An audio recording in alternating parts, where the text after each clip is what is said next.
तिरंगा, ये सिर्फ 3 रंग नहीं बल्कि पूरे भारत देश के सपनों की उड़ान है। जिस धागे में बंधा है तिरंगा, उसी में लिपटी है हमारी शान।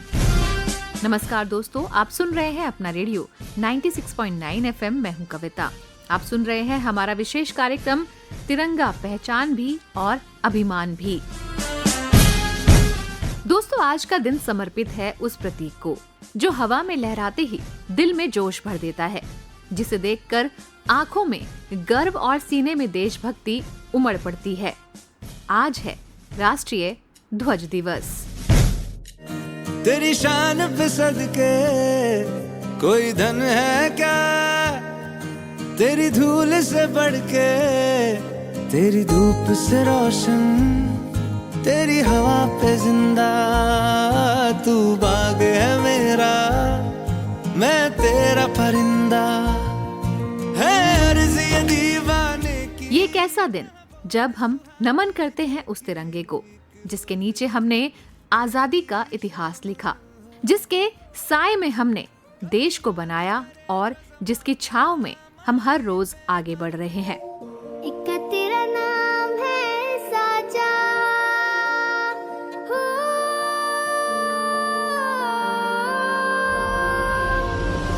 एक तेरा नाम है साजा, मन मेरी आने पाचा, बस नाम तेरा। क्या आप जानते हैं कि हमारा राष्ट्रीय ध्वज आज जैसा दिखता है वो कई बदलावों से होकर गुजरा है। सबसे पहले 1906 में कोलकाता के पारसी बागान स्क्वायर में पहली बार तिरंगे जैसा झंडा फहराया गया था। फिर 1921 में पिंगली वेंकैया जी ने जो झंडा डिजाइन किया वही आगे चलकर भारतीय तिरंगे की नींव बना। 22 जुलाई 1947 को संविधान सभा ने तिरंगे को भारत के राष्ट्रीय ध्वज के रूप में अपनाया। इसमें 3 रंग हैं, केसरिया, सफेद और हरा, और बीच में नीले रंग का अशोक चक्र। यहाँ हर एक रंग और चक्र का अपना विशेष महत्व है। केसरिया रंग जाना जाता है बलिदान और साहस के लिए, सफेद जाना जाता है शांति और सच्चाई के लिए, हरा रंग समृद्धि और हरियाली के लिए, और अशोक चक्र धर्म, गति और प्रगति का प्रतीक है।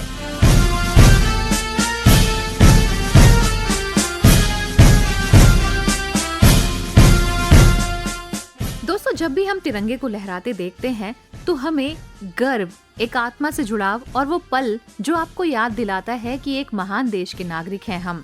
चाहे ओलंपिक में भारत का नाम ऊंचा हो या किसी वीर सिपाही के कंधे पर लिपटा तिरंगा हो, ये झंडा हमेशा हमें एक करता है, जोड़ता है और जागरूक करता है। तिरंगे की ताकत यही नहीं है, वो हर धर्म, हर जाति, हर भाषा को एक धागे में पिरो देता है। वो हमें याद दिलवाता है कि हम भारतीय हैं और यही हमारी सबसे बड़ी पहचान है। इसके साथ साथ एक महत्वपूर्ण तथ्य है तिरंगे को फहराने के नियम। क्या आप जानते हैं, भारत का तिरंगा भारतीय ध्वज संहिता 2002 के तहत आता है। किसी भी व्यक्ति को तिरंगा फहराने का अधिकार है, लेकिन उसके लिए कुछ नियम हैं। तिरंगा कभी उल्टा नहीं होना चाहिए, जमीन पर नहीं गिरना चाहिए, रात को फहराने के लिए उचित प्रकाश होना चाहिए, और सबसे अहम, तिरंगे का उपयोग कभी भी कपड़े, पैकिंग आदि में नहीं होना चाहिए। झंडा एक गौरव का प्रतीक है, सजावट का नहीं। तो आज इस राष्ट्रीय ध्वज दिवस पर एक वादा कीजिए कि आप तिरंगे का हमेशा सम्मान करेंगे। सिर्फ 15 अगस्त, 26 जनवरी या ध्वज दिवस ही नहीं, ये हर दिन आपके दिल में होना चाहिए। चलिए अपने राष्ट्रीय ध्वज से जुड़े हुए कुछ और तथ्यों के बारे में जानें, कुछ पहलुओं पर प्रकाश डालें। आज हमारे साथ इस कार्यक्रम में जुड़ेंगे भाषाविद संत समीर जी। ये हमें बताएंगे ध्वज के प्रति हमें किस तरह से सम्मान करना चाहिए। चलिए मिले संत समीर जी से। तिरंगे की जहाँ तक बात है, हमारा राष्ट्रीय ध्वज, इसका इतिहास बहुत गौरवशाली रहा है और इसमें हमारे देश की परंपरा, संस्कृति, सभ्यता, इस सब की झलक मिलती है। पहला तिरंगा, या कह लें तिरंगा ही था पहले, लेकिन राष्ट्रीय ध्वज आप कहें तो ज़्यादा ठीक है, 1906 में बना था और ये पारसी बागान कहते हैं, पारसी बागान स्क्वायर कोलकाता वहाँ फहराया गया था, उस समय इसमें 3 रंग थे, हरा, पीला और लाल।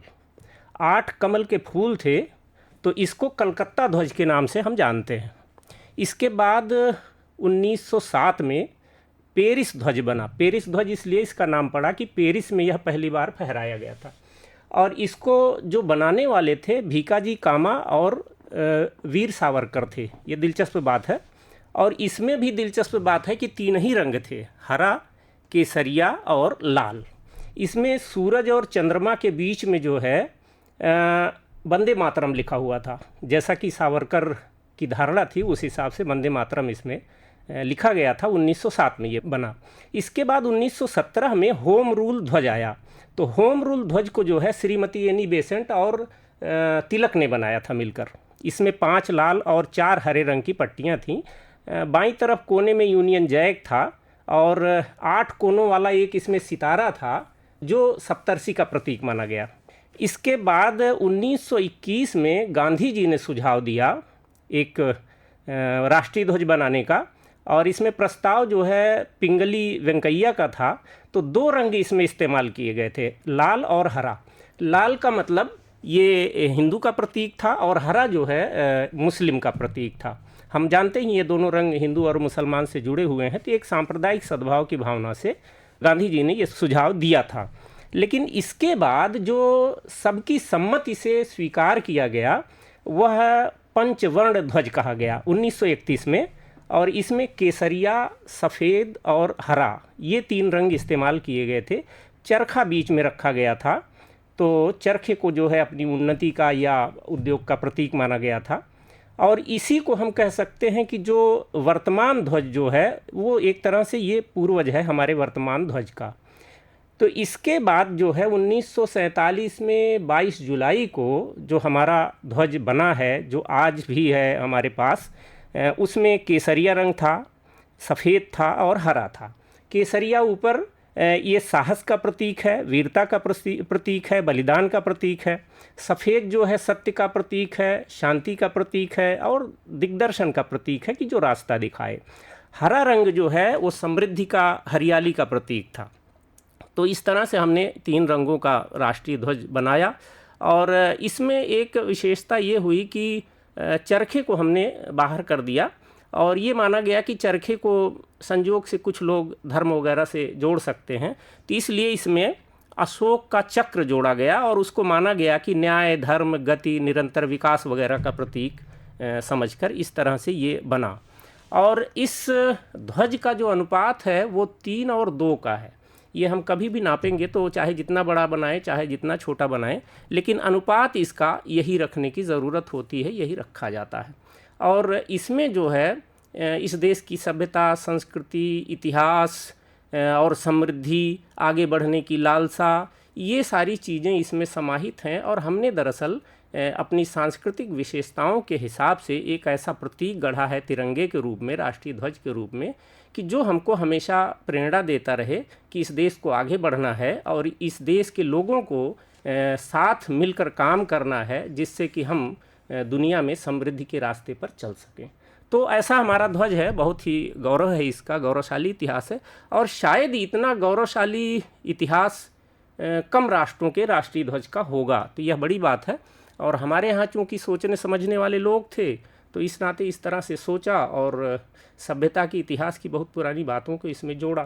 तो मेरे ख्याल से राष्ट्रीय ध्वज का इस नाते हमें विशेष रूप से सम्मान करना चाहिए, और उसके सम्मान के साथ हमको देश की सभ्यता के साथ, संस्कृति के साथ जुड़कर काम करना चाहिए, सांप्रदायिक सद्भाव के साथ काम करना चाहिए। आपस की समस्याओं को यह ध्वज ही बताता है कि हम आपसी समस्याओं को कैसे एक साथ मिलकर सुलझा सकते हैं। सत्य, दया, करुणा, न्याय, इन सब के साथ हम चल सकते हैं। तो यह एक बड़ी बात है मेरे ख्याल से। इसका हमें सम्मान करते हुए और इस राष्ट्र को आगे ले जाने के लिए काम करना चाहिए।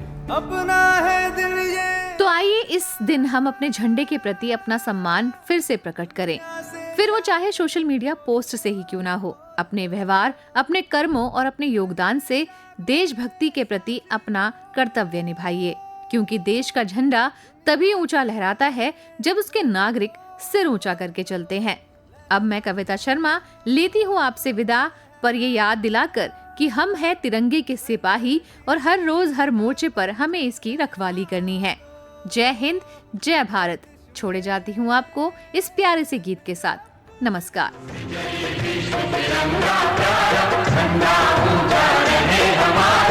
जय विश्व तिरंगा प्यारा, झंडा ऊंचा रहे हमारा। जय विश्व तिरंगा प्यारा, झंडा ऊंचा रहे हमारा।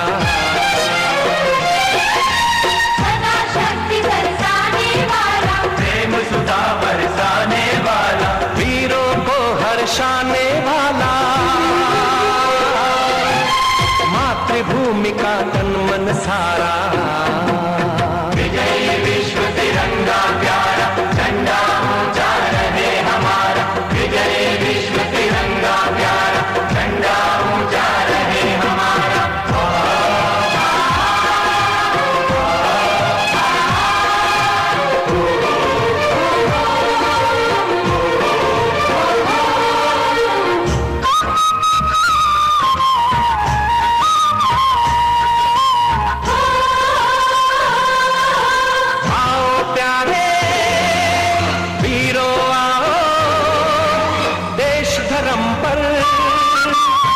बलि जाओ, आओ प्यारे वीरों आओ, देश धर्म पर बलि बलि जाओ।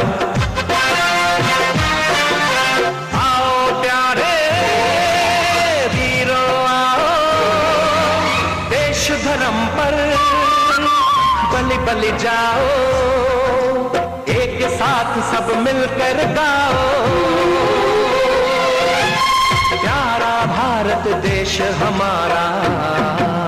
विजयी विश्व तिरंगा प्यारा, झंडा ऊंचा रहे हमारा। विजयी विश्व तिरंगा प्यारा, झंडा ऊंचा रहे हमारा। विजयी विश्व तिरंगा प्यारा, झंडा ऊंचा रहे हमारा।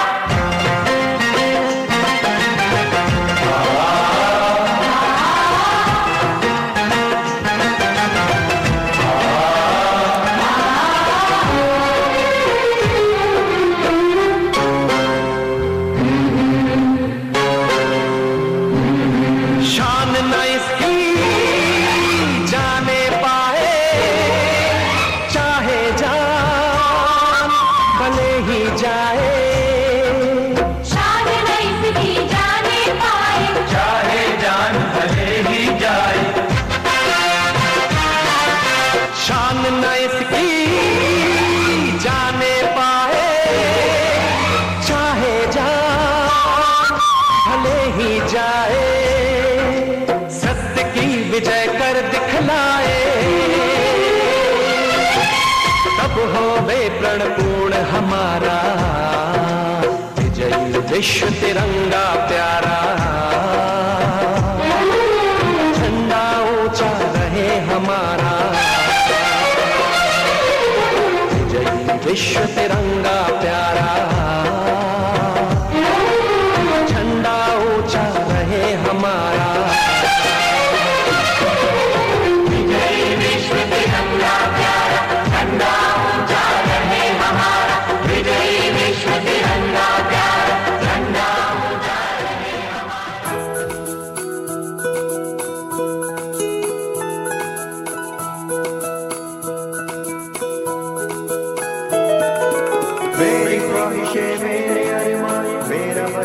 सपना जिंदगी में हर कोई समझे, हम सफर मुझे अपना अपना बस अपना।